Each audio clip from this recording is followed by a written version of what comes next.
Yo! So this video by the title, I'ma actually be putting you guys on how to get your first apartment. Me personally, I'm 23 years old. I've been living by myself since I was 22. So I can tell you a few things at whatever age you are. And yeah, we can get right to it, to be honest. Teach you guys how to get an apartment. This is step-by-steps how to do this.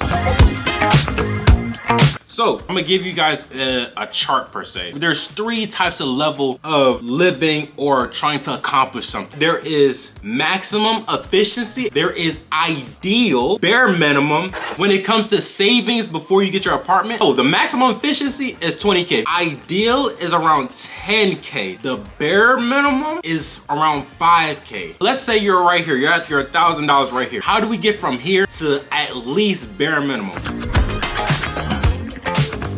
Say your rent is $1,000. Your income should be at least $2,000. Everyone say that you have to make double your income when it comes to rent. Me personally, that is a safe route. That's an ideal, but that's not always possible. We live in an economy where everyone can't necessarily get a good job. I'm not even gonna say can't get a good job. You making some shit, you can get whatever job you want if you put your mind to it. You can make as much money as you want if you put your mind to it. Go out there and make something shake. But time is not always on our side in this matter. Yes, we could do things, but sometimes it takes a certain amount of time for something to actually happen and for us to get our big break. I understand that. So for not necessarily us not being able to get something done, but for us having to wait on certain things, yes, you may not have the ideal job or circumstances that you need to get to certain goals. So let's talk about this. Ideally, the bare minimum that you should have is $1,000 more than what you're paying in rent. Now, if you don't have a car note, that is perfect. Don't let anyone say, oh my gosh, no, you have to. No, bare minimum, you have to have $1,000 more than what rent costs. So say you have so far you have $5,000 in the safe, your rent is $1,000, but you're making $2,000 a month. That's great. That's bread. You're golden. And you have no other debt. Believe it or not, you're doing better than at least 65% of people. There's a statistic right here. I'm gonna put it somewhere,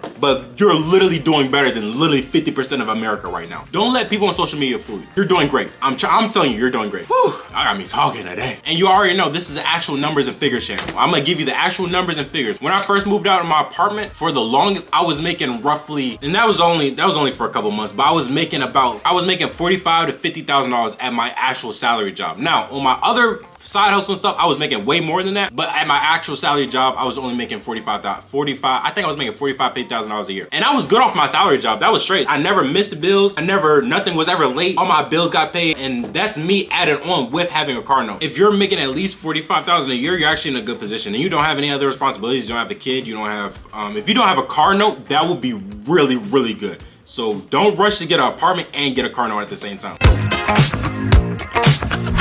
But say that you're in a position where you're making a decent amount of money, but you want to move out at a certain time, but you're not able to save as much as you need to in order to be at the bare minimum, like say $5,000 at the end of that time period. What do? This is what I did. I was in a position where I was able to save up. So what I did was I had 2 jobs. This is the golden opportunity. Now, if you're not built like this, it's okay. You're not built like this. Oh, you're so soft. It's okay. You're soft. It's okay. It's okay. You don't want your apartment that bad. It's okay. I understand. But for those who really gotta make something shake in the next 3 to 6 months, this is right here is the golden key. You need more than one source of income. I'm telling you this, I'm telling you this, I'm telling you this. In life, you cannot make it if you only have one source of income, especially if it's a job. If you have a job, you could go there tomorrow, especially if you live in a probable cause state. You could go to your job tomorrow and they look at you and say, you know what? I don't like the fact that you wore a color green today. You're fired. And there's nothing you can do about it, because and if you literally read some of your job applications or the jobs that you get into when you're hired, some of them is saying that we can fire you at any time for no reason. It's not necessarily no reason, but basically it's no reason. We can fire you at any time if we want to. You can't necessarily rely on a 9 to 5 all the time. Not saying a 9 to 5 is bad. I have a 9 to 5. Don't let social media say that 9 to 5 is bad. So don't let people say, oh, you have to be an entrepreneur. You can't have 9 to 5. 9 to 5 are great. I know people that have 9 to 5s are literally millionaires. That's not cap. 9 to 5s provide stability, but they can't be your only source of stability, because anything can happen to that company because you're not in control of that source of income. You are to the fact where you go in, you get your work done, but to the extent of you needing to be controlled and much control as possible, you're not fully controlled. So what did I do personally? I had a day job that I worked from 9 to 5, and I had a night job that I worked from 9 p.m. to 6 a.m. Worked both of them at the same time for about 4 months. Was it absolutely crazy? Yes. Was I sleep deprived most days? Yes. Was it worth it? Yes. Definitely. I would not be here today if I did not have those two sources of income, because I would not have been able to save the amount of money that I needed to save in order to get my apartment. So I was able to put enough money away for me to be able to save enough to get my first apartment, but also for me to be able to still maintain the living situation I have. Two sources of income is very needed, whether that's a side hustle, whether it's painting. Get you another source of income. Even if you had to work at a grocery store, two sources of income is always the golden rule. It is always key. Two sources of income never fails. Now, me personally, because I am who I am, I had those two sources of income, and I had my art on the side, and I was doing DoorDash as well. So I was saving buku money in that short period of time. I was also not as disciplined as I am now, so I was buying dumb stuff too. Bro, you give a 22-year-old, at the time I was like 21, you give a 21, 22-year-old plus $100,000 salary, he making that type of money, I'm going to buy something dumb. At the end of the day, we're hustlers and we try to be disciplined, but at the end of the day, I'm a dude, I'm foolish, I've done some dumb things, I've done some crazy things, and I've also done some stupid things, you know what I mean? I also bought some dumb things, I bought some stupid things, I bought some insane stuff, and that's the one thing that I'm working on now that I can say I'm much more disciplined. But back then, talked to do it a year ago, and it's always gonna, you're gonna look at your money and you're gonna say, yo, I got $8,000 saved up, man.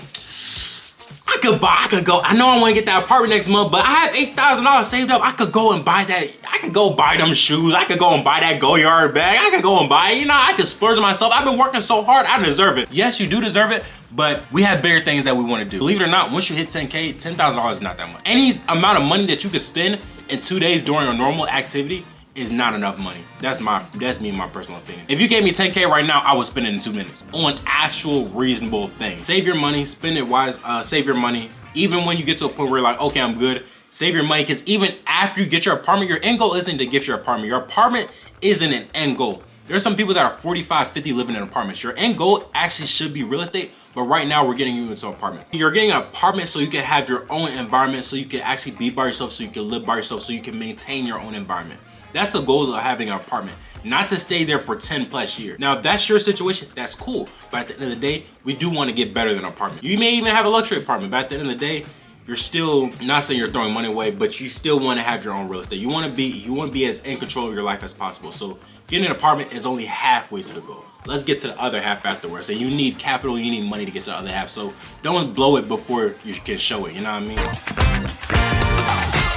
Being around other people that have their own apartments will definitely change your mindset. Right now, you may be around your peers, you may be around your parents, and your parents, they're not necessarily gonna say, yeah, go buy your apartment. They're probably telling you right now, the moment you say, hey, I think about moving out, they're gonna be like, that's a terrible idea, stay home and save money. It's just a parent thing. If I had a kid, I would tell them the same exact thing, I'm not gonna lie. In order for you to be able to attract certain things, to be in those type of positions, you have to be around people that are already in those positions. So start talking to people in your life that own houses, that own apartments, and being able to really kind of get into the mindset like, okay, this isn't so hard. Because a lot of people, like, if you tell your homeboy, yo, I'm trying to buy an apartment, they're like, for what? You're being weird. Like, come on now, like, just have fun in life, you know what I mean? You talk to your parents, nah, you should stay home and save. And you already have your own doubts because you've never lived by yourself. So you need to be around people that are living it by themselves, that are doing what you want to do. And they're saying, you know what? Yes, when I started out, it was difficult, but it's rewarding. And to be honest, it's not that hard. I'm able to actually provide for myself. I'm actually able to be in a position that when I was 14, 12, 14, I really wished I had my own space. I'm in that space now. And so I feel grateful. I'm definitely blessed and I feel grateful to be here. So the fact that I'm able to maintain this spot, it feels better than anything. And obviously your situation may be different. Maybe you live with your parents, you know? Being able to look at back and be like, wow, 12-year-old me really wanted to be here. And the fact that I'm here now, it's a blessing, man. But those are the three main things, and I could talk your ear off, but those are really the three main things on how to get your first apartment, man. Have at least $5,000 saved up. Have a stable source of income, 40,000 minimum. Having two sources of income, really having two sources of income. Let's try to do that. Let's try to have two sources of income, and being around people that either own real estate or are already in their own apartments. You want to be around people that are living the lifestyle that you want to live. But I'm not going to talk your guys' ear off today. I appreciate you guys for tuning in. I really do. We're on our way to 10,000 subscribers. I'm gonna be consistent as long as you guys consistently watch and you guys are consistently actually learning something. My goal has always been for this channel to be centered around kids that grew up like me, kids that have been in similar situations, and for me to be able to kind of give what I was given, support that I was getting. A lot of people, they don't have the people that I've had in my life to help me out. You know what I mean? They did. A lot of people have been in my similar situation, but they didn't have the love that I've had in my life. They didn't have the support I've had in my life. They didn't have the resources and stability that I've had in my life. So the fact that I'm here now and I'm actually be able to be like, wow, like I'm really here, it's a blessing. And so to some extent, I want to give back. And this is one way of giving back, because I remember days when I didn't have these people, and I remember how hard it was. But now that I had people that actually cared about me, people that actually wanted to see me succeed, obviously they didn't necessarily give me a handout, but they gave me a stable platform to build off of, and they gave me enough room where I can have an environment where I can control where I want to go. That's love, bro. Appreciate you guys for tuning in. Make sure you guys like, comment what you guys want to see, comment what you guys want to know. And I'm literally getting, look at I have a whole list. Look at this. This is all content. This is all those things right here are numbers. I have a whole list of content that I'm having planned out. Tell me what you guys want to see. Tell me what you guys want to know. Tell me if I can help you out with something, and I'll literally make a video on it. If I'm hip to the topic, I'll help you guys out. That's what this whole channel is for. Whatever you guys really need, I'm there for it. You know what I mean? So thank you guys for tuning in. Make sure you guys like, comment, and subscribe. See you guys next week. Peace.